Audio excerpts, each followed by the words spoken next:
Hello, and welcome to the SCOUTCAST. My name is Joe. My name is Seb. My name is Josh. Welcome, everyone. Sorry we're a little bit late. We were nattering away and completely lost track of time. So now we can natter away live on the stream and also for those listening on the podcast version or watching back tomorrow, perhaps. Welcome, everyone. Hello, Josh. Again, it's been a few weeks since you've been on. Months. It Has it has. been a couple of months or so? And Seb, congratulations. I saw today you've been made a pro pundit on Fantasy Oh, Football yeah, Scout. cheers. So we'll be seeing your articles on site too. But what I've got the picture you presumably supplied Oh, up on no. screen. So just before I ask you what's coming up in the show, one thing I noticed about this picture, you look a little younger. I just want, Yeah. I don't know, or it was perhaps taken last You're saying week about, on a good day. is, But when was this yeah. picture taken? Um, about five years ago, I think. Wow. Okay. It's basically, I'm 30 now. Well, I was like 25. It's or 24, I think, actually. So yeah, a little while ago. It's basically the only suitable. It's the picture I use for work as well. Yeah, So I well, it's see my not bad. It's email good. come through. It's the only suitable picture I've really got. It's my old headshot from being an actor. So it's got optimal lighting. It's probably got a little touch up on it. So it does the job. I've got to get my utility out of it. Okay. And so next question. So your old headshot from being an actor.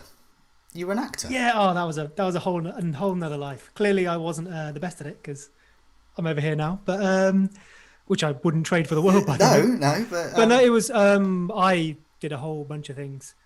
Did economics at university.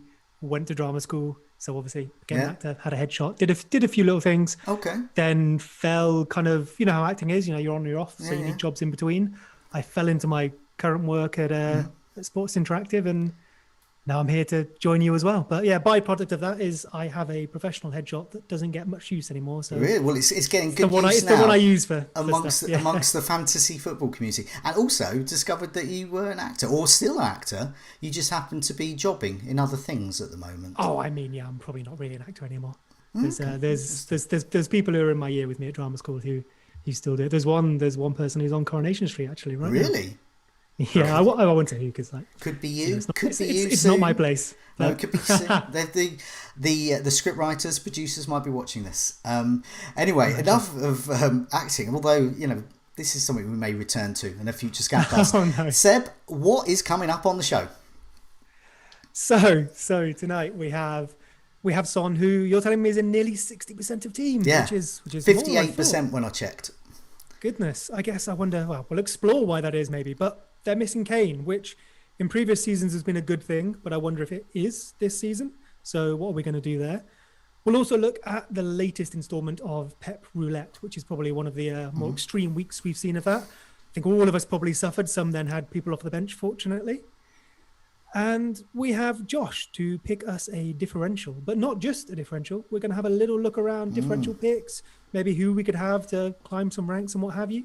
And then naturally, there are fixtures to frisk, rough with the smooth, and you've got an absolute golden one for us, I believe, Joe. Yes. And then, of course, the rest of the game week to digest, have a little look at, and then see what we're going to do forwards with transfers, captains, and maybe just stopping making any decisions altogether if you've got my team. Okay, we're going to quickly look back on Game Week 21, which was eventful, as our teams will show, and also as we'll examine in the rough with the smooth section. So, Josh, welcome back, and you welcome back at the top of the tree here with I'm 60. surprised by that. Yeah, 62 points. But you took a 4 point hit, so yeah, 58. Not Yeah. bad. Above average. 48 was the average. So just for the benefit of those listening on the podcast, Martinez in goal, Coleman, Dallas, and Diaz. And then you had Grealish, Salah, Son, Gundogan, who you captained, and Fernandes, and up front Antonio and Calvert-Lewin. Cancelo was not playing, so you were due to he was due to play, but then Dallas came in for 7 points, so not bad there. So what was your 4 point hit? What were your transfers? Yeah, so I took out Soucek for Grealish, and I took out Patrick Bamford for Dominic Calvert-Lewin. So it could have been a whopper. Could have been I think 75. I think I would have got if I'd have just done the suit check to Grealish, and obviously would have also not taken a hit. But these things happen. Yes, and, he just happened to annoyingly return to form. I wasn't the only one. No, you weren't the only one. I was scanning through some other people who did it, and even Magnus Carlsen, who we all visualise as being. We talked about it on the Scoutcast last week, didn't we, Seb? With we were looking at Bamford's downturn in stats. We also we debunked the myth that they were all tired because they're professional athletes, and. We all thought that Everton, we gambled on Everton, but it didn't quite pay fixtures off. But I think we did. Yeah, so it was, for me, it didn't feel like a great game week. Tiniest of red arrows. I think there's about 600 places, so still hovering around the 160k mark, move on to this week. Yes, let's hope for this week will be a little less exciting, hopefully. Here's my team. I don't get it. And I don't know. This is like me for the whole season. I don't understand what is going on. I've got 59 points, but I took a 4-point hit, so I've got 55. So I'm reasonably happy with that after getting 48 points. But this is a real rough with a smooth week. So I captained Mane, who didn't play. I vice-captained Gundogan, who I got in. I also got in Calvert-Lewin, and I removed Dale Stephens and Kane. So I removed 2 non-players, really, for 2 players that blanked, and somehow have come up even on that. So the team I've ended up with, following Mitchell being replaced by Kufal, Stones being replaced by Dallas, and Mane being replaced by first sub Bamford, which I was a bit happy with. So I've got Edison in goal, Justin, Kufal, Dallas ended up playing, Gundogan, Souček, Salah with his 15 points, Fernandes, Bamford, Antonio and Calvert-Lewin. So only 2 or 3 players got me all those points. The slight annoyance is that I was really backing Liverpool against West Ham, hence captaining Mane, and I didn't vice-captain Salah because I didn't want to captain the same 2 players, have a vice-captain, the same, just in case something happened. I didn't want the same match. The match could have been called off, could have been COVID, whatever. So I went with Gundogan because I knew he was playing. But I wasn't wholly convinced. I thought he could have got something, but I wasn't convinced because Sheffield United's defensive stats were quite good. So that was a bit annoying. But then again, I can't complain because, look at the jam on the automatic substitutions there. 26 points in, basically, including the captaincy. So hopefully I'll go into next week and I won't need to go to the 3rd sub. I can't remember the last time I've gone to the 3rd sub. Let's have a look at your team, Seb. So you got 45 points, minus 4, and we'll come to who's in and out in a second. But I'll say for the podcast viewers, for podcast listeners, sorry, Martinez in goal, Kilman, Stones not playing, Robertson, Fernandes, Son, Salah, Gundogan who you captained, Antonio, Watkins, Calvert-Lewin up top, and then on the bench, Sanchez for Brighton, Martinez. So you did better for the goalkeeper. Sacco didn't play, Dyer didn't play, Cancelo didn't play. Who was in and out, and what a week for reliable players not to turn up. Yeah, so we'll cover the transfers quickly. I took out Souček, went to Gundogan, captained him, brought in Calvert-Lewin for Bamford. So I think there's a nice little division between luck and a bad decision there. If you'll excuse me, short story time, I would say it kind of comes back to being a Leeds fan and having my team in the Premier League for the first time. At the beginning of the season, I wanted to avoid, the having a team. I've never had one in there before. Will I be biased? Will I not? I was determined not to do that. Yeah. The way I kind of settled on it is to kind of put Leeds aside. So I think I'm decent at analysing Leeds. I know how we play. I know how our players are going to turn up, maybe the points they'll score. But I maybe can't quite disconnect that emotion. So I was like, I'll just leave Leeds alone. It's fine. There are other players who can do the job.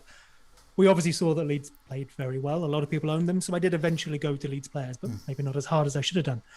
Ultimately, though, that ended up in having Bamford. And I think I was looking for a reason to get rid of him. So, I wanted to go back to my happy state of not owning any Leeds players.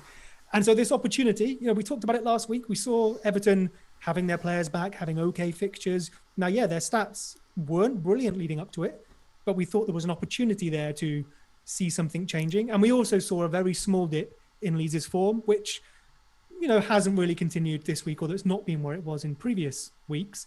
And I think those two things combined convinced me that this is a move I should make. I don't think it was a good move. I think I made a mistake. We'll see what I'm going to do about it later, but it's an interesting way to look at how we play FPL. Well, I think, and the things we can bring in, the mistakes we can make. As we discussed on the Scoutcast last week, it had logic, and we knew that with Everton, backing Everton, I mean, Ted came on and he went triple Everton. He took -8. We were like dipped our toe into Everton, and that's what we were doing. We were gambling. We knew that their stats weren't strong, but we also knew that all their creative players had been injured or out. And so they were starting to come back. They're only really missing Alan. And it's a big miss, though. It's a big miss, it turns out, yeah. I think the most surprising thing was they almost still played like they did against Leicester. So we saw them really dropping in, playing quite defensively and tight against Leicester, which is fine. Yeah. We thought they'd maybe change that. I don't really think they did. But Calvert-Lewin had like 1 shot, 2 shots. Yeah. James created no chances, I don't think. I think they. I mean, you saw the amount of fouls that they made on James. They just completely blunted his creativity and output, and I think that was really, really important to. They kicked him to Gateshead. Yeah, Shelby was kicking lumps out of him, and I think that was really important. So it'll be interesting to see how he fares against Leeds. I have to say, the last time they faced each other, Everton and Leeds came away with a 1-0 win. James really struggled to get into the game because it was a very, very, as it is always with Leeds, a very fast-paced game. And he's someone that really needs a bit more, time on the ball, and looking for the right pass and stuff. So it'd be interesting. It's probably more of a game that suits Richarlison over James Rodriguez, but yeah, it'd be interesting to see how he fares. Yeah, I thought that as well with Richarlison. I watched Richarlison play in that Newcastle game, and I thought, I don't know. I think against the Leeds, Richarlison could do all right. Yeah. I mean, someone running behind, in the lines and whatnot. Yeah, he's just been really disappointed with Richarlison this season, but I think he could be a good match for him. Not that anyone's considering going there. I think the thing with Leeds is interesting. We typically this season have been weak to strong direct runners. Saint-Maximin caused us some problems when he came on, and other players have. So yeah, good shout on Richarlison.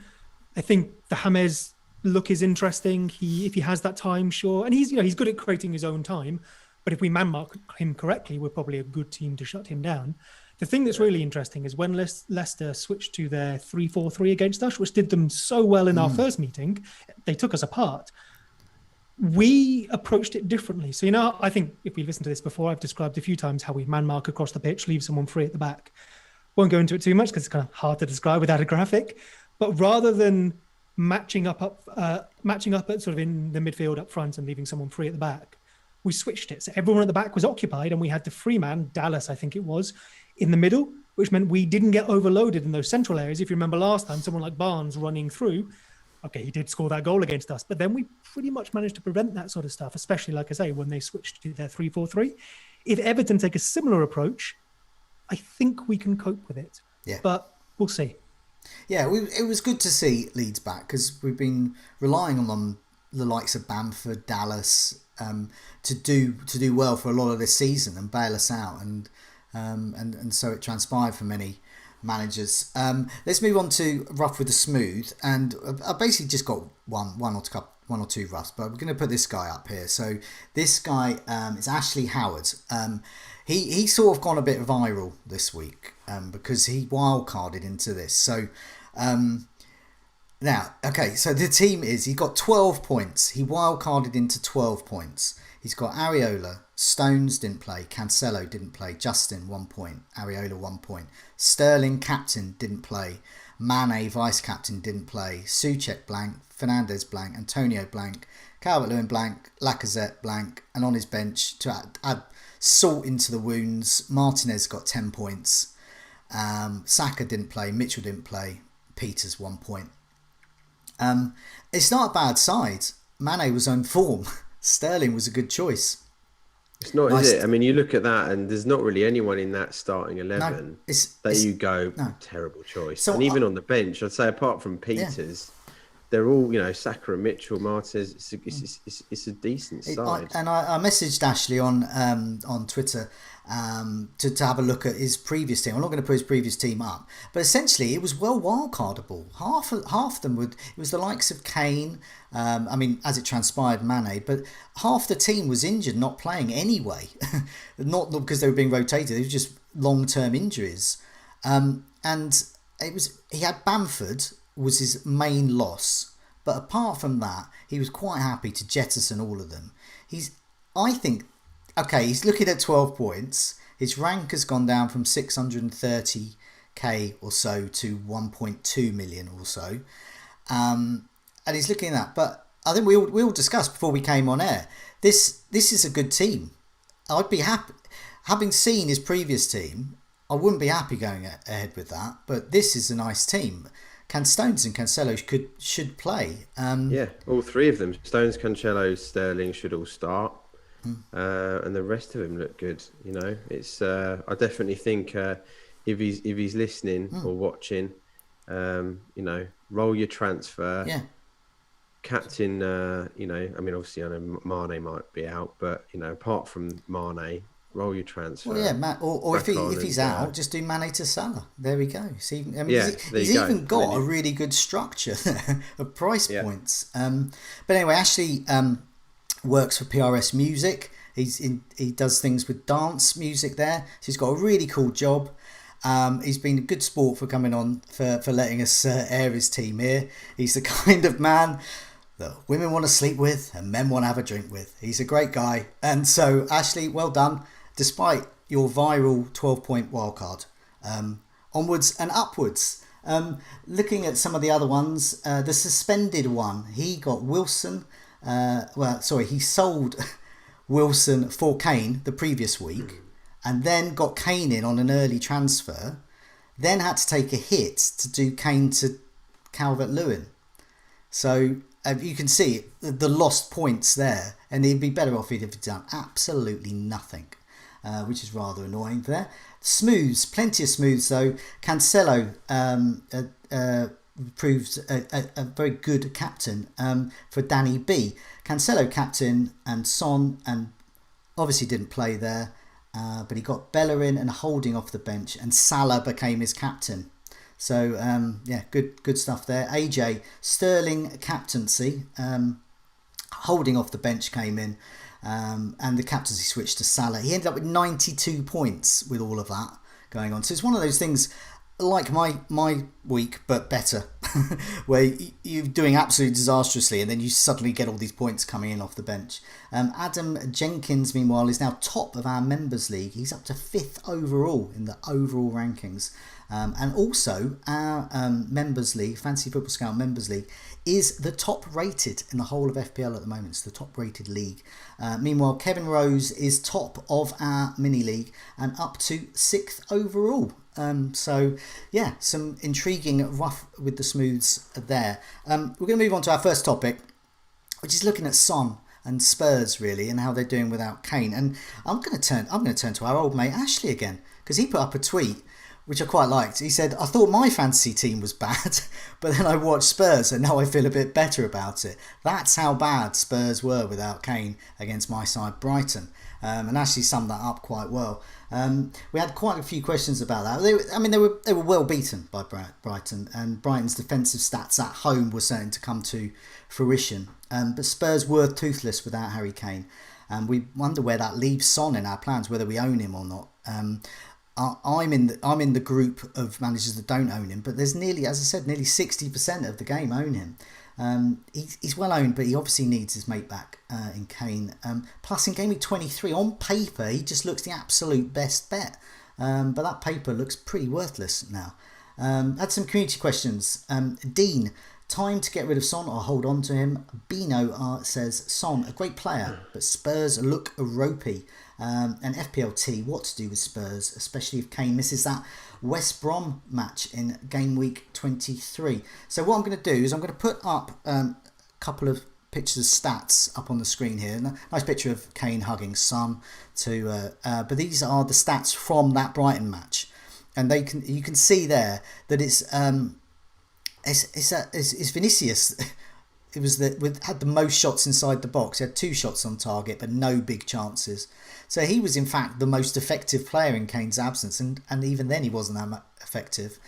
Son had created 2 chances. He had a shot on target, no big chances. Bale pretty much useless, created a chance. Sissoko a chance. Bergwijn a chance. Lucas Moura a shot inside the box. These are poor.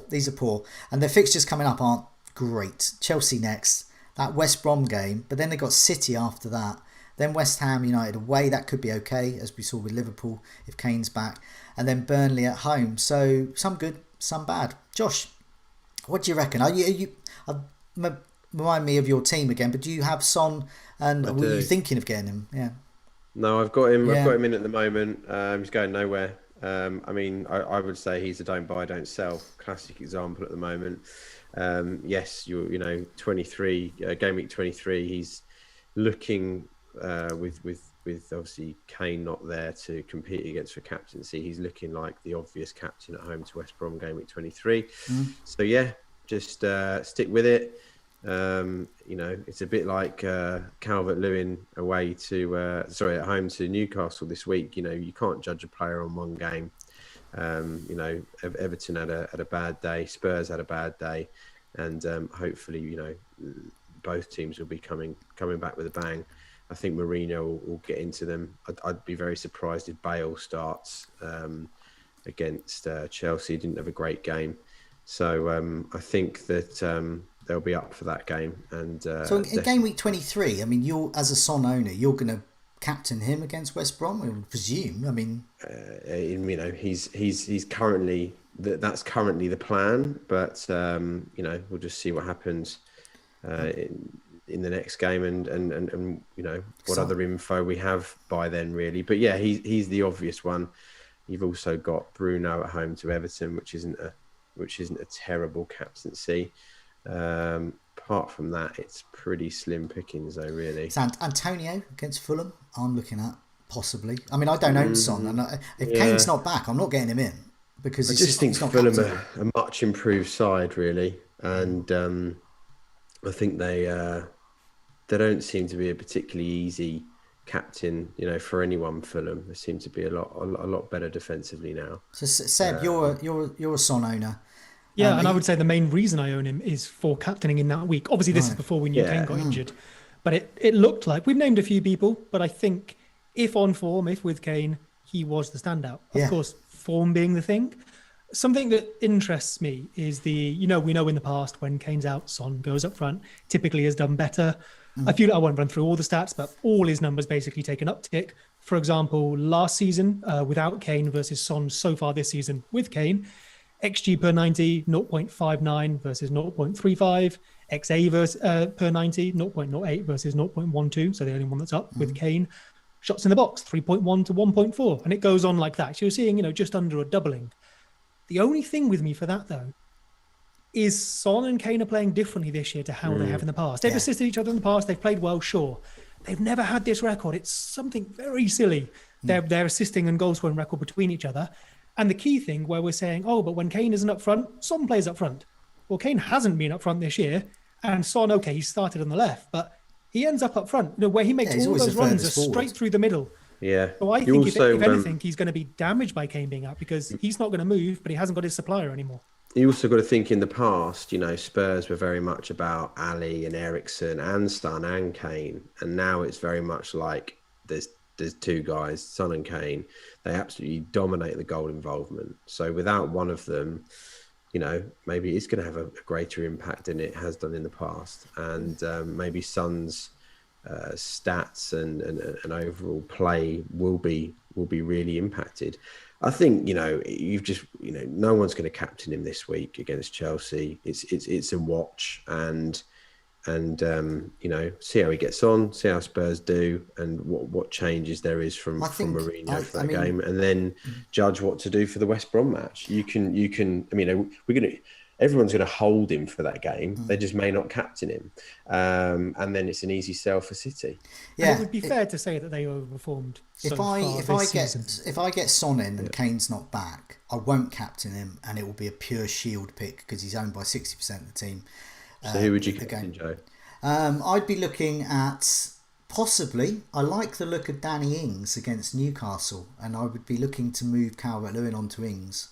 Because that's always been my thought. I see Calvert-Lewin and Ings as not the same striker, but same sort of general price range. I think it's about $1 million difference. And I think Ings against Newcastle could be good. I did like the look of Southampton, even though they didn't. I thought they were desperately unlucky with some of the decisions. And was it a bum or an arm, something offside? It was one of those ridiculous offsides. Ings is arm. But looking at that as well, I think Antonio against Fulham. I think it's going to be another week like the one just gone in terms of captaincy, unless Son and Tottenham look a lot better. I think it's going to be another one of those weeks. I think a lot of people are going to be on Son. Yeah. But he wouldn't be for me, and I'm not even sure I would get him in without that. I think I prefer.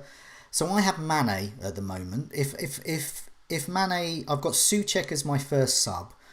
This is coming up for the current week. If Mane is definitely out, I'll be looking to replace him. But I'm actually probably looking at maybe Grealish or maybe one of the differentials that we're going to talk about a bit later. But Son without Kane is not. That's I don't know. That's not a whole person. I'm not buying a whole person. I'm buying half a player. I'm buying like all I'll say is Mourinho's record against other top 6 teams has always been fantastic. He'll. And he's the best tactician when it comes to these games. So he'll and they'll give Chelsea a fantastic. Yeah, game. Chelsea. I'll be looking. I'll be interested that game, but Son would have to do pretty well in that. Yeah, for me, I think if I was going to go away from Son, I'd just keep it simple and go for Bruno at home to Everton. I think. Yeah, I think that's a really good bet as well. Although I mean, even he's been down recently, maybe just because he hasn't been getting penalties. I think it's a Salah situation. I think it's just a matter of time. Yeah. Also, we need Salah had a game without Mane. We need Bruno to have a game without Pogba because it seems like he's impacting his stats too. It's the same thing really. Well, I mean. What a lot of people want to know what to do with Son. I mean, I think the consensus would be keep. Just monitor Chelsea. He's possibly captainable against West Brom, but probably only if Kane is back. But nevertheless, worth a go. And it happens to fall in a week where there's not a lot of other options, which is why, like this week where I went for Mane, I'll probably be looking elsewhere. I think because I'm not sure myself. But that's me as a non-owner. Let's have a look at a bit of Pep Roulette. Now, Seb, sure. What's this about? So, Pep Roulette is back. I mean, has it ever gone away? But this week in particular, I think it hit us hard. No one bar Edison, possibly Diaz, seems safe. I mean, Cancelo has possibly been the closest after that. People want to know, what do we do with our City assets and who out of them are safe? Jules asks, Pep Roulette, how many are safe and who is worth the risk? Yeah, I just put Jules' question in there because it just summed up everyone else. Everyone was saying the same thing. So she was the first. Absolutely. And I guess that's quite a nice way of phrasing the question because they're almost 2 different questions. Who's safe? Edison, like you said, probably Diaz, although I wouldn't be surprised if he gets one eventually, especially with Laporte back and looking okay. But then who's worth the risk is a different question. For me, Cancelo really is. If he gets a rest 1 in 6, something like that, I think he might have averaged so far, I'll take it, especially if he doesn't come off the bench. Last time he got a rest, he did come off the bench. Now, I didn't have, I had Dyer and Kilman on the bench, so that didn't really help me. But what you want from a player who doesn't start and a decent bench is for them to not get a minute. I'd be satisfied with that. And then John Stones is cheap. You can arguably just stick him on the bench for the poorer fixtures. What do you two reckon? Josh, do you want to have a go first? I think, I mean, Diaz is great. I've just to mention, I'm currently got Diaz, Cancelo, and Gundogan. So I had Diaz, Cancelo, and KDB for a while, and then moved KDB to Gundogan. And I think in terms of players that are nailed, I think Ederson, 100%, Diaz, and I do think Gundogan. I think the way that the fixtures have fallen. Yes, they've got the game obviously coming up against Burnley, and then they've got the massive game against Liverpool. But it's all about their FA Cup draw. There's a lot of Premier League teams that have got tough draws. They've got Swansea, so it's a game that they can afford to rest Diaz, Gundogan, etc. And still, you would have thought get through to the next round. Whereas, like I said, with other Premier League teams, they are going to still be putting out, their full strength team. So I see it perfect that, the likes of Diaz and Gundogan, who have played every minute, or not every minute, but they've started all the recent games. I think they'll play the next two. I think they'll get their rest against Swansea. I think Gundogan's an interesting one because we've spoken loads about his role in the team. I don't think there's anyone else who can play that role. No, exactly. And especially with De Bruyne out, he needs that playmaker. Yeah, I think the closest thing they've got to it is Foden, and Foden of those front men is the one that's played the most minutes recently. He's actually played even more minutes than Gundogan. So I think definitely it will be Foden that will probably be due a rest this game coming up. I think in the league at least, not someone in the chat, by all means please check me on this and tell me if I'm wrong, but in the league at least I think Foden hasn't started centrally. It has always been out on that left. Maybe his future is there. I think it might have been the FA Cup game. Who did they play? They beat in the last round. I think he was on the left. There was like a 4-4-1-1 there, and I think he was still on the left for that. He's going to come a bit central, but his future is in the middle, we think. But for now, again, we've all read that article about Laporta and all that. We know he doesn't do the role that Pep wants in the middle. We know only Gundogan can do that. Mm-hmm. With KDB out, the closest they've got is Bernardo Silva and Cancelo in terms of supplementary playmakers. Yeah, and I don't think they'll use Cancelo directly there. I think he'll always start as a right back, and then they'll move to a back three, and he'll come into the middle. I don't think he'll start as a central midfielder at the beginning of the game with Kyle Walker playing right back. I just don't think that's how he wants to use it. What about you, Jay? So what I've got Ederson and Stones. I've got Stones because at some point around Christmas I wanted a cheap, reliable defender, and I'd gone through a few weeks where I had nothing in the bank every week. I had no flexibility. I wanted to give myself like $1 million in the bank, so I sold. I can't remember who it was who went now in defence, but it gave me $1 million. So that was John Stones' value to me. Obviously, it transpired that it was a much better option.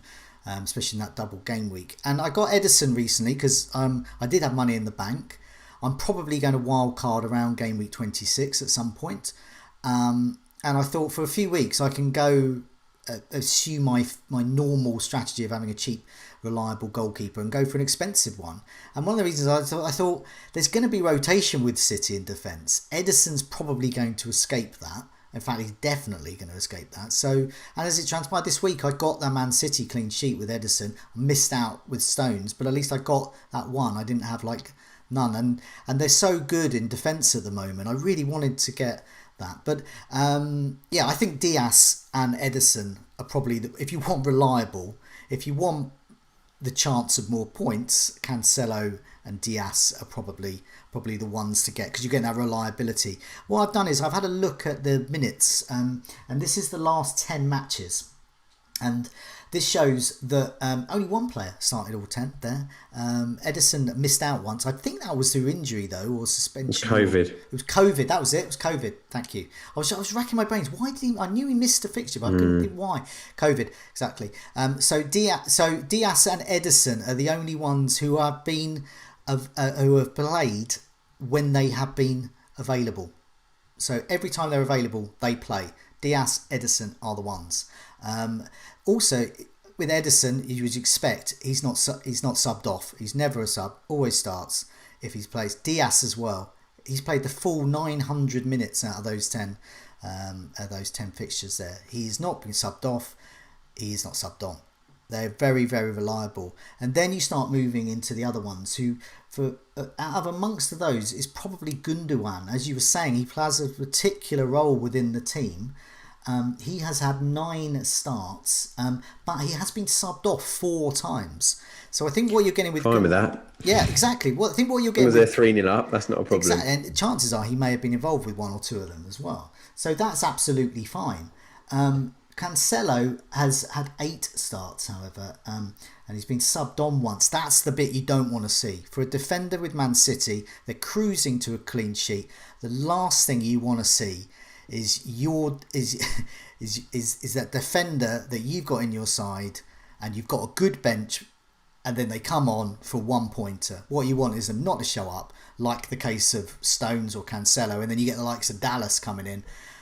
So yeah, that's. I guess the only thing with Cancelo is that if he does come on for 30 minutes, you've got a lot more chance of getting something out of him than you have a normal defender coming on for 30 minutes. Do you know what I mean? He's not a normal. And with Stones, you get rests. With Stones, you get complete rests. Yeah, so he's had 8 starts. He's not subbed on at all. He's not, obviously not subbed off either. So if it's Diaz and Stones, it's Diaz and Stones. If it's Diaz and someone else, Diaz and someone else. Stones does not come on for that 1 pointer. That's so far. And this is a 10-game sample. So I haven't just done it 4 games. I've done it the last 10 games. And then you're looking at... I would be very happy to say, though, that for Cancelo, I would put my neck on the line and say he is possibly the best defensive option in the game. Yeah. Yes. You get arrested now and again. But what he gives you when he's not being rested is superior to what someone else gives you. He's the only one that you can currently call a captain option, and the only reason why that is because Liverpool just not at full strength at the back. No. So you can't look at the likes of Trent as a captain option. Cancelo, he's just been fantastic this season, and I think we've not even seen the best of him from a points perspective either. So I think currently the way it looks, if you're looking at minutes, you're looking at reliability, their role in the team, their ceiling and floor as players. If you want to go beige, like me, beige upside, slight improvement chaser, Edison's your man. He's a 6-point man, maybe 7 points, but he'll play. Diaz, if you want the off chance of more, perhaps bonus as well. Very reliable. And Cancelo, he is the guy with the higher ceiling. He's the guy that could get you a double-digit return. May do, may not, but he's the guy you're going to go for if you're going to an upside chaser. And then Gundogan is reliable in midfield. And then obviously we're looking at De Bruyne. But I think with the likes of Sterling, I think he'll play against Burnley, but I think that's the chance you take. I think that's the chance it's always been their way with Sterling. If you're a Sterling owner for the last 2 or 3 years, that's the chance you take. He might get 20 points, he might not show up. I will say on Edison, I feel like the question with him, though, is the rest of your team. So if you're taking that goalkeeping spot to be Edison, we've all got loads of money at the moment, so maybe that doesn't matter. Yeah. But if I want a Burnley defence, I pretty much have to have Pope, probably. Even Villa, okay, Target, Cash are decent, but Martinez has been a good hold. There are other goalkeepers around, McCarthy at a point. Also, I think Edison probably has the lowest points potential out of those City defensive options. So while I respect your shout for it and I understand it, if I was wildcarding right now, Edison would not be my man. If I was wildcarding right now, he wouldn't be my man. Fair. I'd be happy to carry City defenders, I think, even into this poorer run of fixtures. Because when you look at it, is it actually that poor? They have Burnley, cool. Liverpool away, Tottenham at home. Liverpool, bad, fine. Tottenham at home, well, they're mid-table for XG and have been overperforming. We've just talked about how Son might not score. Yeah. Arsenal away, they're just above Tottenham in terms of XG. I mean, they've got Liverpool away in 23. We will see how good defensively they are then, because that's the hardest game there is to play, right? Yeah. If you're City, that's their toughest fixture. And for me, I mean, I think they're playable in every fixture. And I would probably go as far as saying I cannot remember a better defensive team in the Premier League since it started than City right now. I think they're on another level to what I've seen in recent years. Just going back to that point about Edison. Yeah, I completely agree. If we want a wild card, that I think he's a temporary measure whilst they've got good fixtures. Or for those like me who are probably going to wild card at some point in the next few weeks. He's quite a good one, but yeah, I don't feel wholly comfortable having a 6 million goalkeeper. But I think it came in handy this week, and I think there's going to be the odd week where he's going to do that. for the next 3 or 4 weeks. And they've got some good doubles to come as well. Yeah, exactly. Goalkeepers do well in double game weeks. That's the other thing. I've had Ederson before in double game weeks. He is great in double game weeks because you're getting your clean sheets there. And if he pulls out anything else, any form of bonus or saves or penalty save, anything like that, it just really adds to it. So, you can be looking at, say, 15 points over 2 games. And maybe that's the one where you're really protecting yourself for rotation because there's probably 3 days between those fixtures. Yeah. And as we've just looked at, we know Ederson is nailed. So maybe, I said I didn't want Ederson. Maybe that is the one time I would consider it, just to nail on those 2 fixtures. And I think I would do it again with the doubles, depending on what those doubles were. Say, as Josh was pointing out, if it's Liverpool, then I'm going to think, well, maybe I might not get a clean sheet there. And then that's the end of my Ederson dreams. But I think, as you said, we've got loads of money in the bank at the moment. There's no KDB, there's no Vardy, there's no Kane. There's people, some people have got like 7-8 million in the bank. They've got a player in their bank, a good player as well somewhere. They're just hoarding it. So, why not spend 1 million or 2 million of that on the likes of Ederson? Just because I can't not. Josh saying best defence in the league that you reckon you've seen in, I guess, long enough. Would you? So I would go. Liverpool from 18 months ago. I think it's close. I think there's differences in their numbers and what we see with the eye test. But for me, do you reckon that Chelsea side, Mourinho's Chelsea? My memory's not that good. Come on, John Terry. I'm a Chelsea fan. No, I just think they're just incredible. I think Ruben Dias is one of the best centre backs I've seen for a long, long time. And he's like 23 or something. I think he could win PFA Player of the Year quite easily. Ooh, big shot. I think he's incredible. I think obviously they've got a bit of depth as well. Like Laporte is their 3rd choice centre back. They've got 2 fantastic right backs. They need to sort the left back problem, but they've still got lots of options there. So Laporte can even play left back comfortably. So and the thing is, they've got some good sense. It's the way. The other thing is, it's the way they set up. They set up every single game with 2 defensive midfielders, or players that are traditionally defensive midfielders in Rodri and Gundogan or Fernandinho. And I think for that reason, it gives a very, very solid back 4 even more stability and security with those 2 defensive midfielders. You don't normally see teams doing that. I guess I would say the difference between the Chelsea side and, say, this City side, and I think Chelsea have the record for clean sheets, but City haven't quite had this defensive form all season, so fair enough. That's just how seasons fall. The difference, I guess, is how they defend. That Chelsea side are very much defending, if you like, John Terry and friends. Yeah. City defend as much by just keeping the ball away from you and you away from the goal. Ruben Dias does his defending on the halfway line. Yeah. Which is probably why in the past we've seen... I reckon they'll potentially break the clean sheet record. I'll say that. I reckon they'll be up there with Liverpool. Was not last season, was it? It was actually the season before. I think, but you spot on. I think it's a combination of 2 things. It's possession, and that's how City play, and that's how they stop teams from scoring goals. But then also, on top of the possession, it is man for man the defenders they've got in that team. To bring matters back to the Fantasy Premier League, how very dare you? Dias and Stones and co, the best FPL defence we've ever seen in the history of the universe. Or for example, I would say that Ferdinand and Vidic were absolutely extraordinary for goal scoring, assists and clean sheets. And I also thought John Terry and pretty much whoever he played with, and the Chelsea backline, and as FPL assets, because they were reliable, they played. This was back in an era as well when they would play every week. There was less rotation. Less rotation, and they had goals in them. Whereas I look at this Man City defence, and as an FPL manager, I just want to cry and weep because I don't know whether they're going to play or not. And Dias is good, and Stones is good, but then Laporte comes in. And then there's Nathan Ake. What's he going to... He's going to fit in somewhere. And as an FPL manager, they're a complete nightmare. But I do think, they're good in real terms. But in FPL terms, they're a blooming pain in the bum. You know what? You're talking about differentiating there. So I wonder if it's time to... let's move on. Talk about differentiating our picks. Yeah, so talking of amazing defenders, this chap, Alonso, came in back from the past and put in an awesome display. So yeah, Josh, we're giving you the chance to pick a differential this week, but we sort of moved it up the schedule because we had so many questions about differentials and things. So Josh, over to you. So Cancelo, Gundogan, and Antonio have been among the latest differential pick successes. Seb's Matty Cash Punt came good this week. Ted's Bertrand Traore is looking a maybe.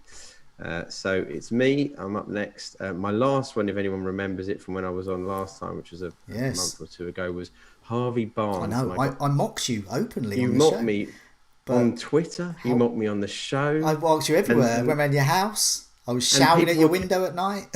And people were captaining him last week, Joe. So clearly there was an upturn in form, and he's looked fantastic recently.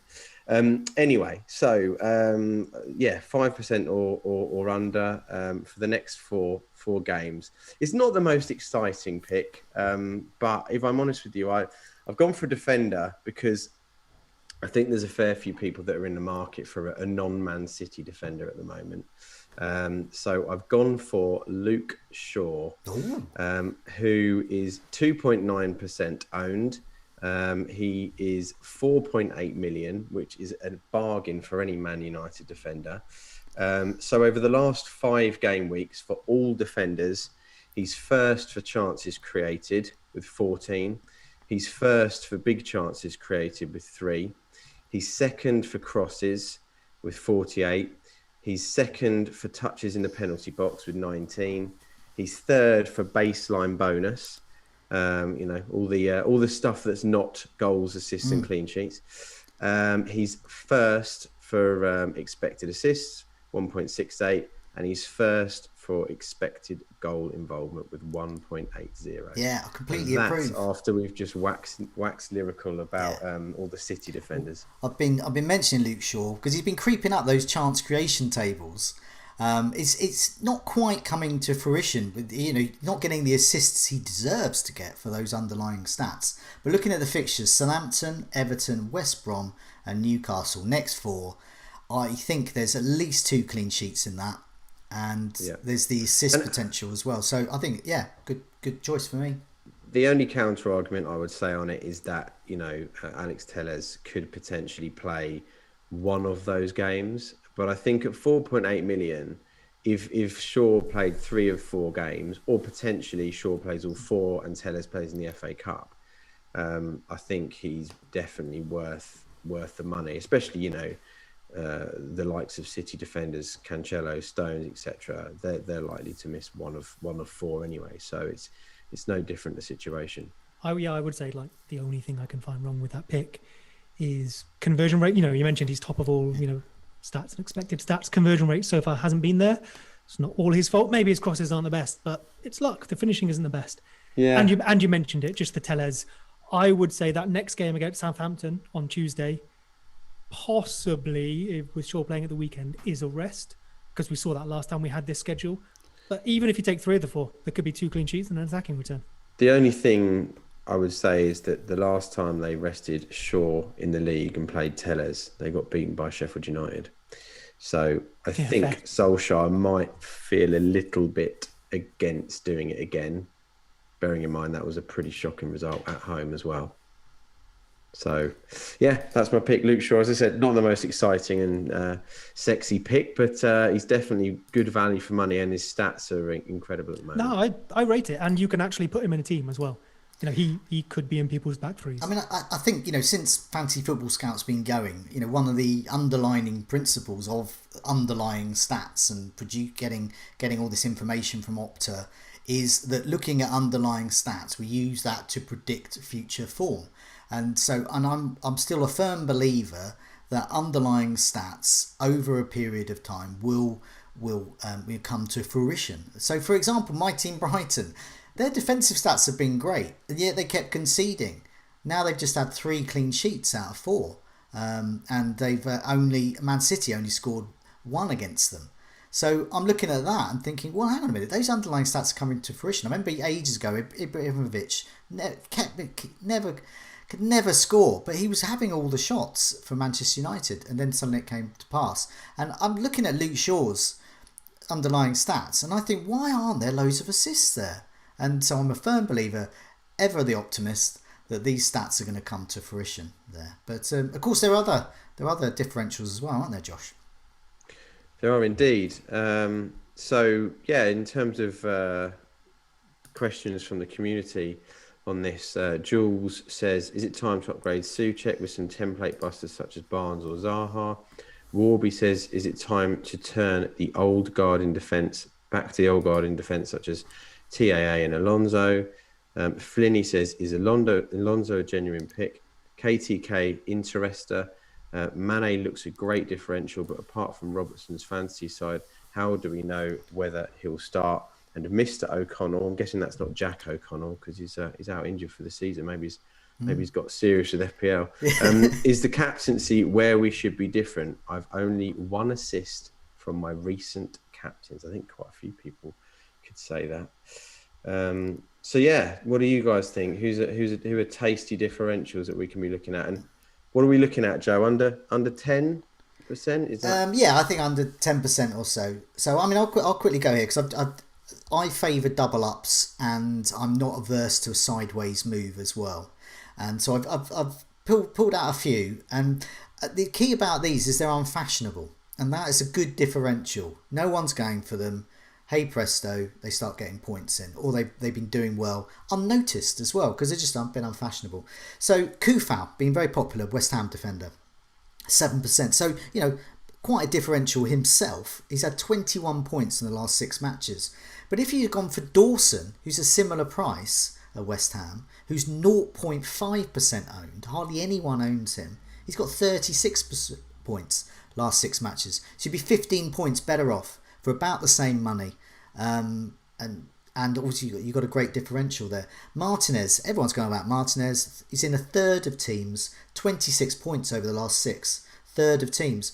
But if you'd have got Matt Target, who's 7%, similar price, you've got 31 points, only 5 points. But then it's only 5 points is all adds up over time. And if you have doubled up, if you'd have got Kufau and Dawson, so if my maths does me okay, Kufau and Dawson together would have got you 57 points for 2 budget players over the last 6 weeks. That's not bad, I think. Martinez and Target, if you'd have doubled up there, and there are quite a few. I think Josh are always cheating. I think he would mention his team. He's had an Aston Villa defender, Target, and Martinez. And yeah, so that's once again 57 points for both of them over the last 6 weeks. So don't be afraid to double up, and I think that is your differential there. Everyone's got Martinez. Well, a third of teams have Martinez. Double him up with Target. Hey presto, you got more points. Lewis Dunk at Brighton. How unfashionable is Lewis Dunk at Brighton? He can't even get in the England squad despite being an amazing defender. He's only in 3% of teams. 30 points in the last 6 matches. That's 4 points more than Martinez, who's in a third of teams. So, just saying. No one's going for Lewis Dunk. Pereira at West Brom. Pereira, unnoticed, has become the most amazing player. He relies, yes, on penalties. He's in 1.7% of teams. 42 points in his last 6 matches. Only 5.6 million. So they're my thoughts on differentials. Don't be afraid to look at differentials in tandem with other players. Don't think, oh, this players are different, but think this player and this player in combination can be really nice and different there, and you can really rack up the points there, especially if it's good defences and unfashionable players. Who has got? I haven't seen any teams with Lewis Dunk in, but they've got 30 points for the last 6 matches, which isn't bad. That's 5 points a match, every match, for a really cheap player. Sounds good to me. Oh, Seb, I think you're muted.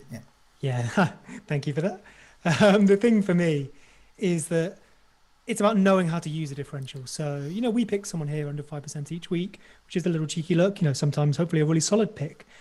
But when you're then coming to consider your team, don't go and do something different just for the sake of it, even maybe for chasing mini leagues. Like, if you just have all the players that are going to score the most points, you'll probably win your mini league. I know that sounds stupid, but come to your doubling up point. Having, say, De Bruyne or Salah or Fernandes on their own isn't differential. Sometimes having all of them combined is. We've looked at, Trent and Robbo in the past, Sturridge and Suarez way back. We've just spoken about City tripling up or doubling up. I think sometimes people look at that and go, but what if City concede? I'll lose all my clean sheets. So, but if individually each of them are the best option, they're the best option combined too. Don't look at it just from a single game week per basis. Over 4 or 5, if they'll get the most points, great. It was better than differentiating out into, other hedged bets. The thing I want us to be a little careful of, though, is when we look in certain positions up front, there's a few gains to be made. Maybe we've got Wilson top over the last 6 for expected goal involvement. Cavani's up there. Got Gabriel Jesus, Bamford. Whoops. But in midfield, the top 5 for XGI over the last 6 are Bruno, Mane, Salah, Saka, which the stats support, and Gundogan. So I think when looking at your team, it's almost about identifying, as you mentioned with the stats, something before it becomes popular, rather than just trying to be different for the sake of it. Even if you're chasing a mini league, you can leave that till real late. It's good that you mentioned Mane there, because there's me trying to be clever and different, and even captaining him last week. But he's in under.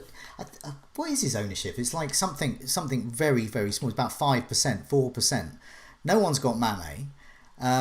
So that is a good example that you give. A player like Mane, okay, so he's injured at the moment. But, we only found that out after the deadline. But players like that who are performing and they're perhaps not as fashionable as, say, Salah. Everyone's got Salah. Well, I say everyone. A lot of teams have Salah in, but hardly any got Mane in. So look at it like that. Who is unfashionable? Well, who's actually performing a bit better? And so, look at those players to get in. So, yeah, it's good advice. And it's good to see those players there. I noticed that Mane is actually on the goals imminent table still, 3rd there. And Son is. So that is... Ooh, not a differential Son, because he's in like 6 out of 10 teams. But it's coming. It's coming.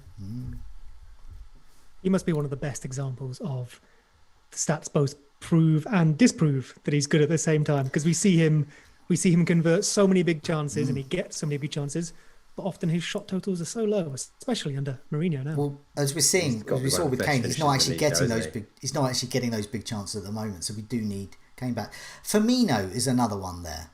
No one's got Firmino, but he's once again on the goals imminent table. He's had a couple of big chances, 11 goal attempts, just 1 goal to show for it, but 9 shots inside the box.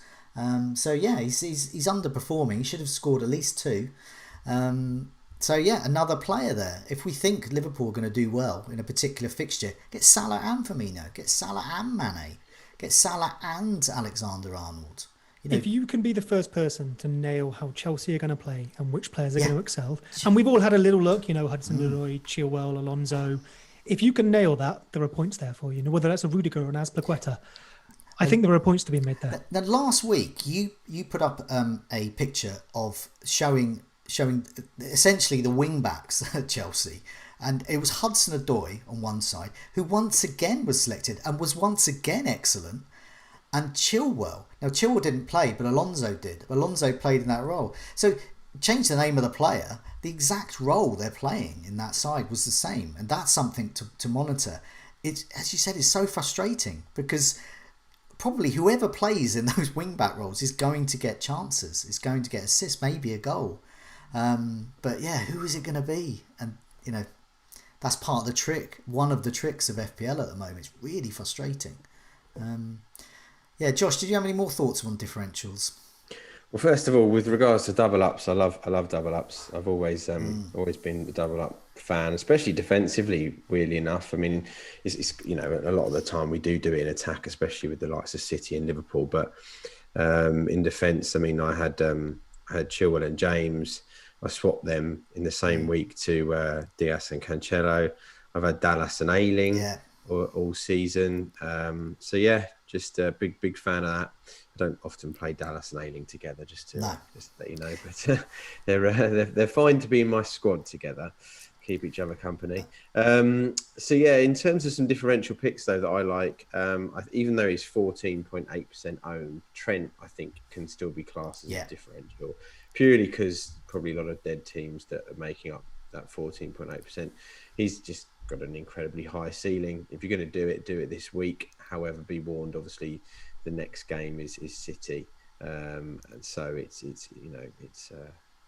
I mean, the ideal time to jump on him. But I do think this home game against Brighton could could be a good one to own. Ziyech at Chelsea is another one to watch out for. 11 goal attempts, but no goals to show for it. Now, what's a bit worrying with him, he hasn't had any big chances, but those 11 goal attempts, that's a one to monitor there.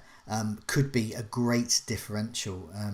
So yeah, I like Pulisic too. I think Pulisic, although he was benched against who was it we played, Burnley, he came on at half time, which says it all. So clearly he's backing him to change things, and he wants, he didn't like what he saw without him on the pitch. We know Pulisic's potential. If he can keep himself fit, he's got the potential to score points like a premium player. So I think he's an interesting one. Other differentials, I think I mentioned obviously Luke Shaw earlier, but I think Harry Maguire's still only 5.1% owned. Luca Dean, I know some people might be a bit disappointed with him, picking him up probably this week transfer wise, but I think he's going to be great in some of the upcoming game weeks. And then the other one, which is very, very lowly owned, back now, obviously fit and firing, is Ross Barkley. 0.8% owned, and is a nice alternative that if you've got, Grealish or Watkins, rather than going Grealish and Watkins, maybe go Grealish and Barkley or Watkins and Barkley. I think that he's great value at 5.9. Yeah, something like Target and Grealish and Barkley. Any Villa are playing so well at the moment. Yeah, any form of double up's gonna help you out. And maybe if you can't afford Grealish or can't get up to there, go for that defensive double up, or just go. You can't quite stretch to Grealish, but you can get Barkley. I really like the Barkley. Just don't go for the goalkeeper double up like I've got Martinez and Steer. That one's not proved to be too hot. It took me so long to get out of that.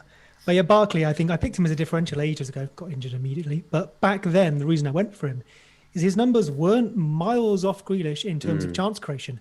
And we're seeing it again. He scored the other night, but we're seeing him playing that roughly number 10 role and getting involved. Yeah. Okay, He's got a point to prove as well still, Grealish hasn't got a point to prove to anyone. They know he's the talisman there. Barkley's still proving a point, and probably trying to play himself into a permanent deal with Villa. So at the moment, I'm in a classic position where I have a sort of a differential slot in my midfield, which is Mane. If he is definitely out, I have a problem in that I probably want to get Grealish because he's the best midfielder at the moment that I don't own. He's the one that's likely to help long-term chipping away at points, like to go up in price. He's just the sensible pick to get. But he is hugely owned. And so I could go for a more of a differential and keep that kind of Mane theme going. Chances are, I think if Mane's a probable or likely or could play, I'm probably going to keep him and just go for Souček on my bench if he doesn't play and just chance it. But the likes of Pereira, these unfashionable picks. To be honest, Barkley's in that.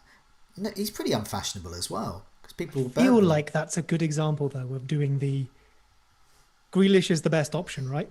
You're maybe looking for other options just cause. If you can find one, ignore ownership for a second.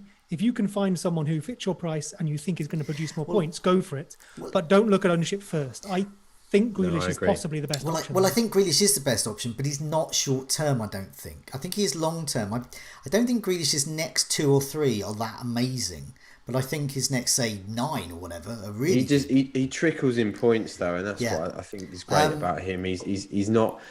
He rarely blanks, and he may not be as explosive as some, but he rarely blanks.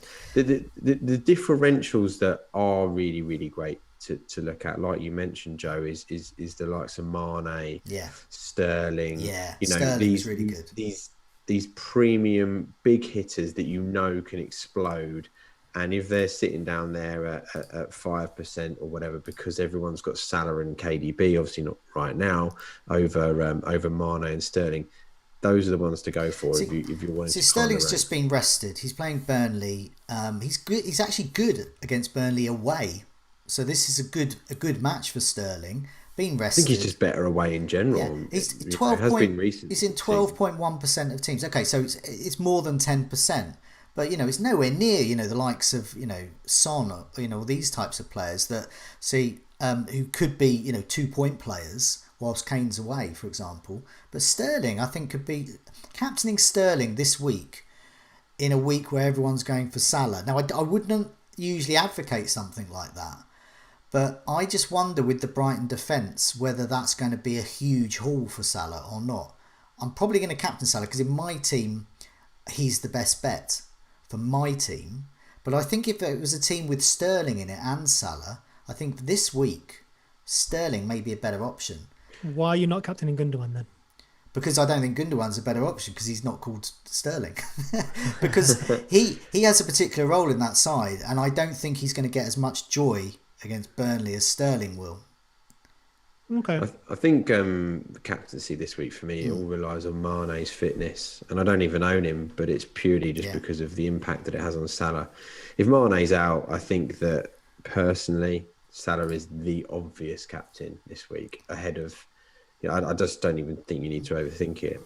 But if Mane's fit, then I think there's a bit of a question mark of looking at alternatives. If you own Sterling, if you own Bruno, maybe even Cancelo, as decent alternatives. I think it's interesting, this Liverpool match, because it comes before the City match. Liverpool City's absolutely huge this season, probably more so than any season I can remember here, because both of them could win it. Usually it's either been City have really had the edge, Liverpool have really had the edge.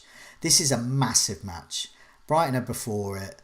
They drew 1-1 with Brighton. Liverpool obviously a great side. Salah will play, but will he get pulled off early if they're, say, 1-0 up? And once again, if Mane plays, that's another intriguing option there, because would he really go without Mane and Salah into a match where he knows it's a team where they only drew against last time they played them? Yeah, I don't think so. I think he'll always play one of the two in the league, obviously. Obviously not. Which makes me, if we're not sure about Mane, that's why I feel more confident as a Mane owner, because I don't know who's going to play, but if I've got Mane, then that means that Salah, I'm not saying he's going to be fully rested, but he could certainly be brought off early. But yeah, just on the home away thing we mentioned, I'd love to talk about that for a quick second. I've just tried to find it, but I can't. If you look on Twitter, you'll be able to find what I'm talking about. We often mention things like Bruno is good away from home, or Captain Mane away, Captain Salah at home.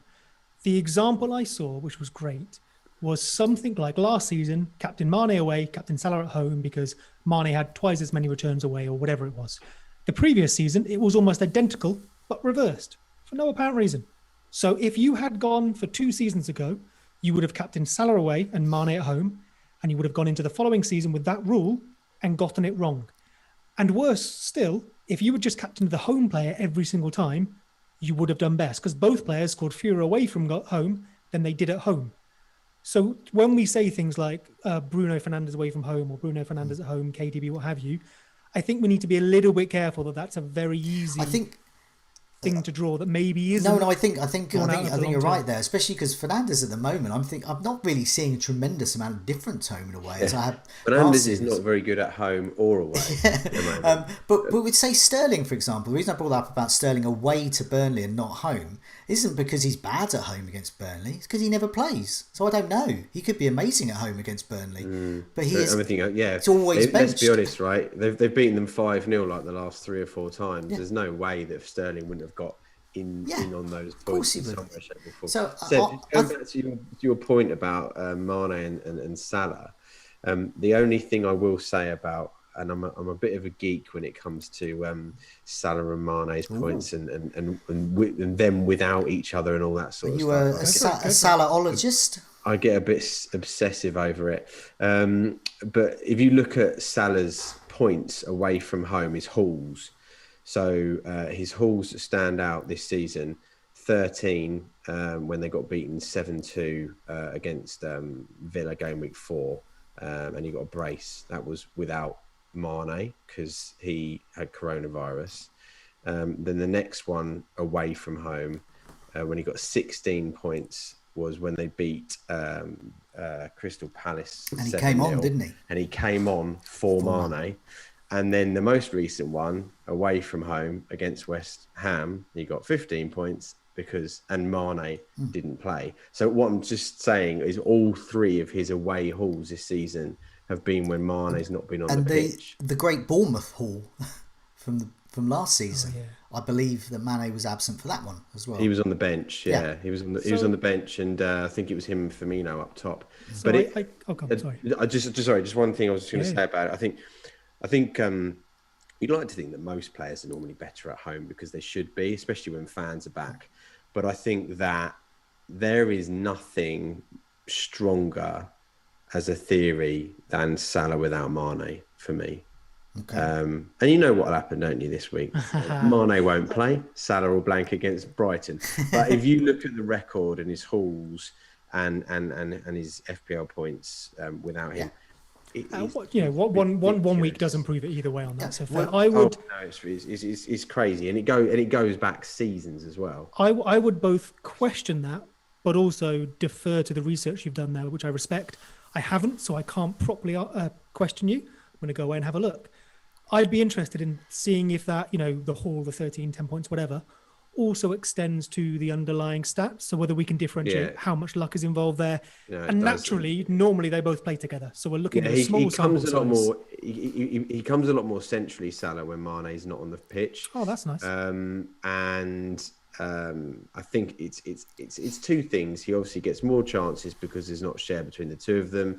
And he comes in more centrally. I mean, if you look at his positioning in that game against West Ham versus his positioning in the previous games, he was very wide, whereas he was coming in, and you look at his positioning for the 2 goals, nice, very, very central. So, but if you look at stats, it's all over Twitter. Sure. I'd want to have a little dig into it.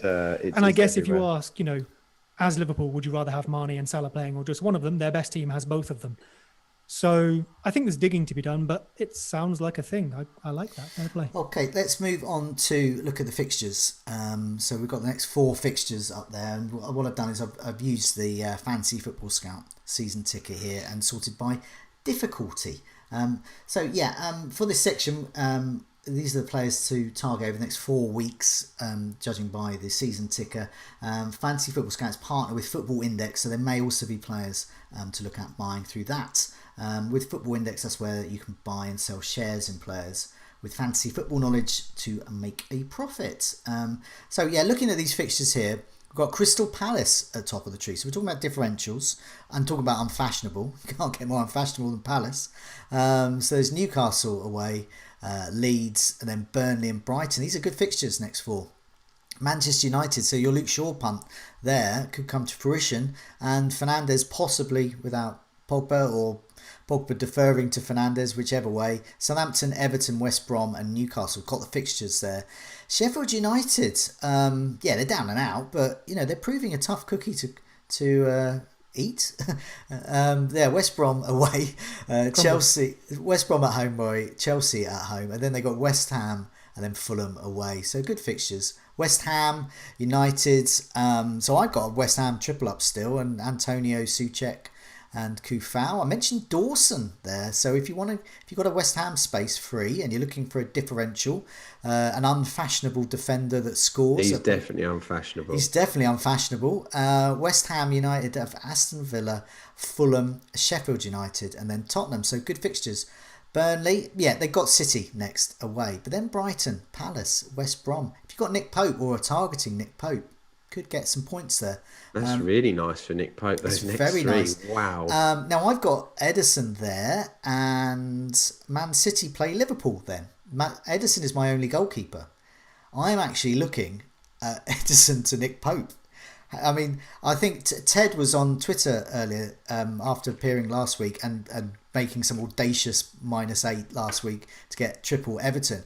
He asked me about he's going to stop listening to people like Az who advocate Maverick moves. He wants to listen to my really boring Dullard moves. Ederson to Nick Pope. There you go, Ted. There you go. That's my penciled in move there. So I think I could be in the points there. Nice beige upside chasing. Aston Villa ticking along nicely. I think West Ham at home, then Arsenal are okay, but they're not wow me. Brighton away, maybe, and then Leicester. See, I kind of like, but don't like Aston Villa's fixtures, and then Chelsea. Who's going to play? They've got Tottenham next. Then they've got Sheffield United, Newcastle, and Southampton. Good fixtures there. But yeah, looking at those fixtures, does anything spring out there for potential moves? I'm not, you can't rival my Edison to Nick Pope move there, but anything else that springs to mind about fixture swings? I think, at the top, obviously, Palace. I think it's a real shame for Mitchell owners that he's now been benched, and PVA could have worked his way back in there now. But Zaha obviously stands out as an option. United, we've spoken about them. Obviously, I mentioned Shaw, and I think one of their defenders, him or Maguire, is a good option. I do think, Burnley defence, those 3 games, Brighton at home, Crystal Palace away, West Brom at home. I mean, you could go duller, Joe, than Edison to Nick Pope. Really? And you could go for Ben Mee, who has got two goals in his last 6 games, and could be an ultimate dullard pick. John Stones to Ben Mee. Yeah, there you go. 4.9 million. You found a more boring move. Owned. Yeah, incredible. So that's as dull as it gets. In terms of other options, really, I think Villa have got nice fixtures. They've got steady fixtures, and I think that a lot of us are going to be really looking at the next 3, 22, 23, 24 before that game week 25 wild card, before double game week 26, which is the what we're expecting. Is it just me? But that is some of the least inspiring blue that I've seen in a while. Yes. Just in terms of, I think there were some nuggets to be found, but there's no sort of that is the team I'm moving my team to. If you know. Well, if you look at the bottom of the ticker, in reverse order, Man City, Liverpool, Tottenham. So that's why it's uninspiring, isn't it? And also, I think Danny Ings is an exciting differential pick to get in. I haven't seen him in lots of teams. I thought he looked great against Villa. I think he's got some points coming in soon. But then I look at the fixtures. His stats are well down on last year. His stats are well down on last year, but a bit like with Calvert-Lewin, it's a bit of a gamble there. But I think I can't argue with any more. Fair enough. I think it could be. But then I look at the fixtures, and that's what puts me off. I think Newcastle fixtures bring form, and I don't personally. He hasn't got it. He's got Manchester United. But and I do Chelsea think that on the flip side, when it comes to Danny Ings, I don't think he's one that you really need to worry too much about with stats. He's similar to the likes of Vardy or Son. He is an elite finisher. I think I just think Southampton look a bit off it at the moment. Now, I mentioned boring old Lewis Dunk. We saw that Trossard scored against Spurs. Brighton, after Liverpool, had Burnley, Villa and Crystal Palace. Now, Crystal Palace is it's a good fixture for Brighton. It's a good fixture for fantasy managers, because there you're looking at the likes of Zaha, who always seems to score against Brighton. Mopé as well. He's actually doing okay in the underlying stats. I think Mopé, people will laugh, but these are the sorts of differentials you're looking at if you're looking for a bit of a punt there. Perhaps if you're wildcarding in Game Week 26, when there's going to be a lot of doubles, so you're not going to use another chip then, and you want just a final hurrah, Crystal Palace against Brighton, there's usually a goal or two there.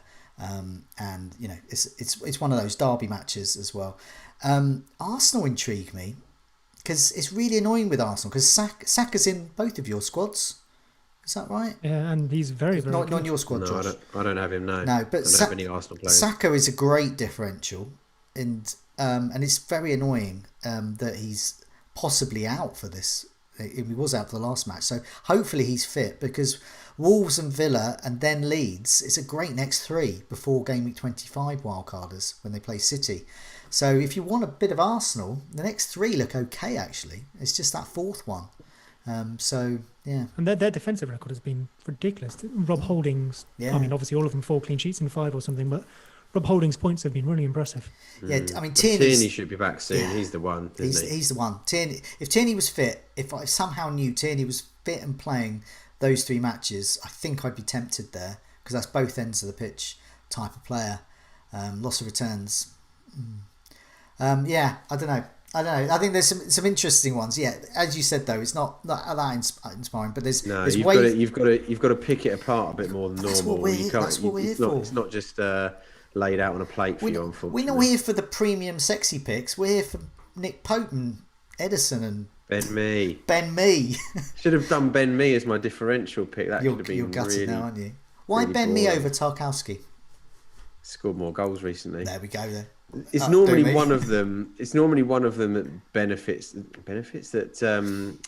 dominates the goals over the season, and it seems to be Ben Mee this season. Okay, in terms of big chances conceded over the last 4 matches, West Brom are still in whipping boy status with 10 big chances conceded. They've conceded 11 goals as well. Southampton, 10 big chances conceded. Fulham, 10 as well. So these are the 3 worst defence in terms of big chances conceded, not necessarily goals conceded. Fulham have only conceded 5. So have they been lucky, or are they a bit like Burnley, where Nick Pope bails them out, Areola bails them out? It's hard to tell, but Burnley have been conceding 8 big chances, but have only conceded 5 goals. So that's what you're seeing there. That's the Nick Pope effect. Good goalie, bad defence, but a scoring defence in Ben Mee. But then looking further down the list in terms of big chances conceded, Man City really shows there. They've conceded 1 big chance in the last 4 matches and conceded no goals. Arsenal are the next best. 3 big chances they've conceded, just 3 compared to West Brom's 10, that is, and they've conceded 1 goal. Manchester United down there, your Luke Shaw punt there, so that's why I think you're going to get clean sheets, definitely. So these are the good defences and the bad defences to look at when looking at the next 4 fixtures. Before we move on, just want to say that you can sign up to Football Index and take advantage of the 7-day £500 money back guarantee. There's a link in the description below to sign up, as well as a link to check out the full terms and conditions. This is for 18 plus only. Please gamble responsibly. Check out begambleaware.org, and there's a link for this in the description as well. Let's have a look at our transfer and captaincy plan. So I'll go first because I think I've pretty much revealed what I'm doing. I'm either going to do nothing, or I'm probably going to move Mane out to Grealish because it's the most sensible thing to do. And as Josh pointed out, and Seb as well, you both of you should just do the sensible thing. Don't worry about ownership, and that's what I do. But if I think Mane could be playing, I think Mane and Salah double up when most will be captaining Salah. If they're both playing and they're both scoring points, then that's an opportunity there to get a few extra points there. The rest of my team really picks itself. I think Edison in goal, Stones and Justin against Fulham. I think this could be a clean sheet there. Dallas at home to Everton. Dallas just scored, and Everton aren't looking great. Mane, Salah captain, Gundogan and Fernandes. Fernandes is my vice captain. I quite like this fixture for Fernandes with Southampton. They've conceded quite a lot of those big chances. We said they're 10 big chances, just 6 goals conceded. So I think this could be, if we think Fernandes is going to improve, I quite like him. They've dropped off massively, haven't they, Southampton? Yeah, they have. Yeah. But I do think that was partly Romeo's absence recently. Yeah, who's obviously like their big holding midfielder. Yeah, he missed 3 games in a row, and they I think they suffered 3 defeats. I've got Bamford up front, Calvert-Lewin, Antonio, and Souček's my first sub. I've got Mitchell and Kufal. I'm not expecting much from them. Seb, I've got a question for you now about Bamford. So he said he had a dead leg. He was seen hobbling off. He seems quite confident. He was assuring fantasy managers as well, said that he was in his own team. But I noticed there was something I saw on Twitter today about the Leeds under-23 side. They have 2... I saw that. 2 spare strikers. And one of them was essentially brought off early. Now, I don't know if you can explain to me. I don't know the Leeds B team like the back of my hand. But what is there a chance that Bamford could be rested if he's, with the tight turnaround of games? Is that a Bielsa thing to do? Bamford won't get rested if he's fit. Or hey, if he does, it'll be the first time. Those 2, I've not seen that, but those 2 strikers, I'm guessing, are Sam Greenwood, yes, and Joe Gerhardt. No, it's Tyler Roberts. Roberts, that's it. So both of them in the squad. Tyler Roberts is the backup that's on the bench normally. Right, okay. Who came on to replace Bamford. Right. So was it Roberts that was brought off early? Yes. Yeah, they started him, and he came off after half an hour. I think it's actually to replace Rodrigo. Okay. Words out my mouth. I wouldn't say Roberts is going to be on the bench either way if he's not. We've seen Dallas instead of Click recently. Click and Rodrigo would probably be our normal. Click and Roberts could happen. He's played there a bit. It's not great there, but yeah, as Josh said, I think there's a better chance he replaces Rodrigo, who is definitely the injured one. Rafinha and Bamford seem fine. So he's going for a scan, Rodrigo. So I reckon it'll be Roberts behind Bamford. Okay, so Bamford. So what I'm getting the gist of is that some managers, if there's a bit of a knock or a bit of a muscle problem or whatever, that likes a Mane, for example, or if the Man City team is like, right, rest them. Where there's other managers, or there are other players, like say for example Harry Kane. I mean, he's got to have basically both his ankles taken out for him to not play, but he will play. Jack Grealish will play, even if he's feeling tired, he will still play. Bamford will still play unless his legs are broken. Is that right? Yeah, I mean a dead leg won't stop him. Good. Especially again, as Josh pointed out, if where we're looking to fill that hole is in midfield. Okay. The question just being, can Click and Dallas fill that? Probably not. They seem to have shared the same role if we're playing forward at the back. So yeah, Roberts could fill that. Pablo's an option, although he's been a while away for a bit. Okay, moving on to Josh's team. You got Martinez in goal, Diaz, Cancelo, Dallas. In a 3-5-2, with Salah captain, Fernandes vice captain, all same combo as me. Son, Grealish, Gundogan, Calvert-Lewin, and Antonio, and then on your bench you got Ayling, Brewster, and Coleman. So you've got a playing bench there of sorts. Apart from Steer, but it doesn't matter. Is that going to stay as it is? Is that no changes?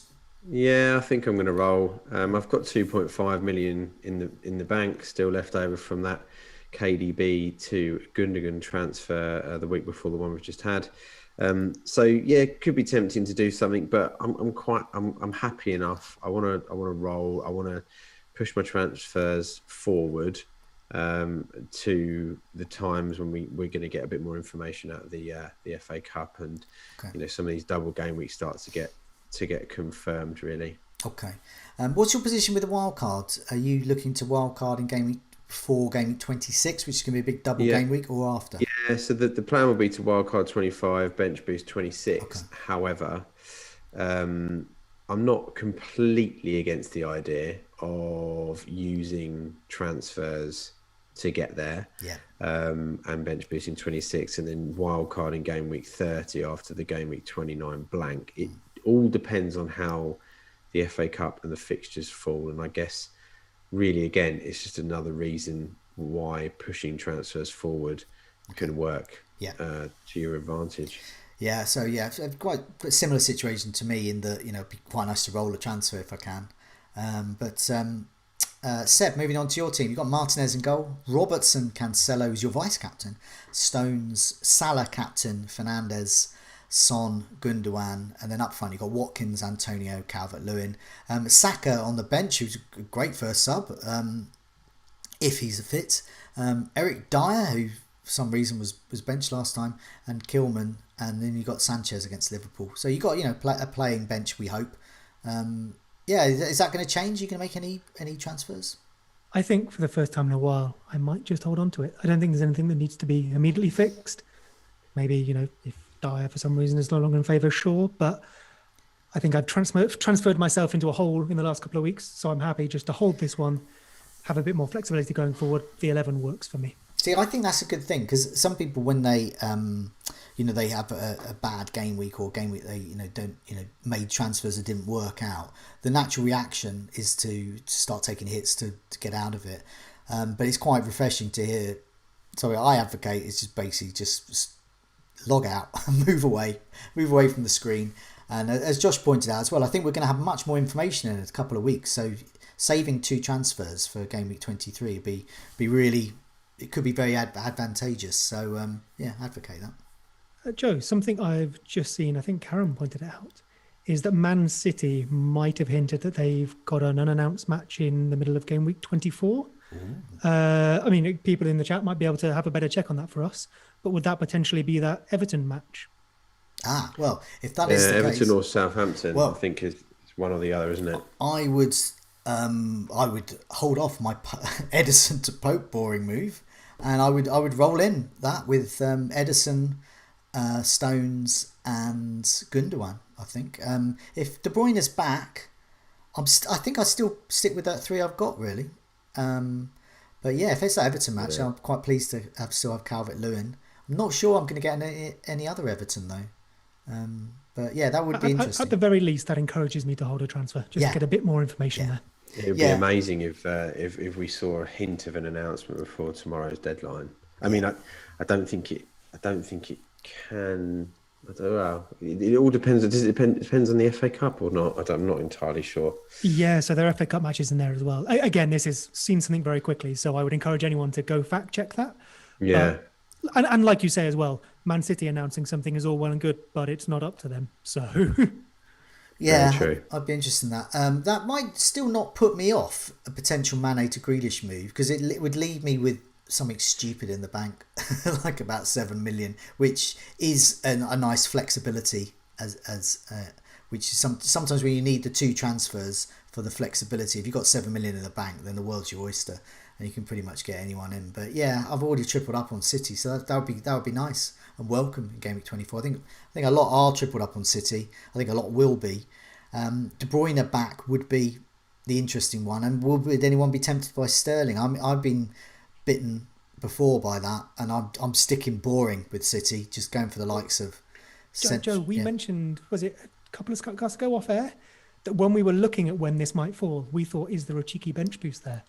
Is that something? I mean, I don't think it's the best fixtures for each team, but there's good players involved that you might already own. Is there a chance there? It depends if there's another double then, or it's just those. It depends if I get another Everton in.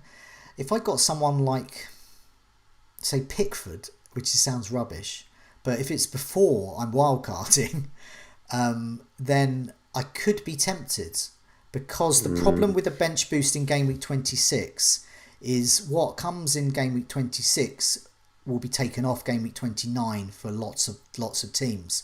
So the players you're getting in for the double game week, you've then got 27 and 28 and 29's transfers to get a decent enough blank game week side out. So those that have got a free hit chip left are in a good position, and those who aren't using a bench boost in Game Week 26 are in a good position, because then you can use your bench to stock up on Game Week 29 players. I think usually the double game weeks are where you want it, the big double game weeks, where you want to use your bench boost and all that, just because you have the biggest chance of doing well. Yeah. So maybe, I'm not saying go for it, but at least have a look at it before you disregard it. Yeah. I know Josh made a noise there. So I was just going to say, Pickford of all goalkeepers, it's not even to do with him not being particularly fantastic this season and prone to lots of unforced errors. It's more because he seemed Ancelotti's the only manager in the league really that seems to rotate him and the is Olsen, the other keeper. So it might be one that you end up going, great, I've got Edison in goal, I've got Pickford, the other double game week goalkeeper, on the bench, and all of a sudden you find the the guy's playing. Yeah, I know it would be. It's not ideal, but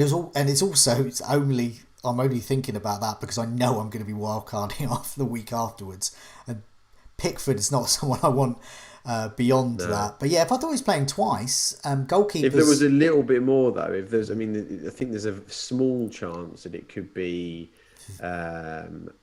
City, Southampton, something like that would be good, and Everton, Villa as two double game week fixtures for that week. Then you're in. Do you know what I mean? Yeah. Then you've got lots of options. Then it's McCarthy. Then it's all the defenders, the likes of Ward-Prowse. Yeah. This is great stuff. Yeah, that would be amazing. But it depends. I think this is the week that I think information is much more important than patience. Yeah. Exactly. Hopefully will prove to be a virtue. And before we go, I just want to remind people about the members area that we've been using for Fantasy Football Scout. Tons of Opta-driven data there. For example, the comparison tool, Rate My Team, and much more. And of course, the goals imminent table, which we have mentioned. But yeah, lots of stats have been in the Scoutcast, and lots of stats are there for you if you sign up to be a member. But in the meantime, it's goodbye from me. So goodbye from me. It's goodbye from me. Goodbye all.